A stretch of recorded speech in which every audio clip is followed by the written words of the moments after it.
ఉరివేసుకుని విద్యార్థిని ఆత్మహత్య చేసుకున్న సంఘటన గట్కేసర్ పోలీస్ స్టేషన్ పరిధిలో చోటు చేసుకుంది. పోలీసులు తెలిపిన వివరాల ప్రకారం సూర్యాపేట జిల్లా నేరేడుచర్ల శాంతినగర్ కు చెందిన తులసి గట్కేసర్ మండలం ఎదులాబాద్ గ్రామంలో గల మేఘా ఇంజనీరింగ్ కళాశాలలో డిప్లొమా సిఎస్ఈ 2వ సంవత్సరం చదువుతూ అదే హాస్టల్లో ఉంటుంది. శుక్రవారం హాస్టల్ రూమ్ లో తులసి ఉరివేసుకుని ఉండడం స్నేహితులు గమనించి వెంటనే పోలీసులకు సమాచారం అందించారు. సమాచారం అందుకున్న పోలీసులు ఘటనా స్థలానికి చేరుకుని గట్కేసర్ ప్రభుత్వ ఆసుపత్రికి తరలించారు.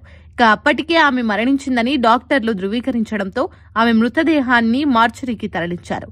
ఆత్మహత్యకు గల కారణాల కోసం పోలీసులు కేసు నమోదు చేసుకుని దర్యాప్తు చేస్తున్నారు.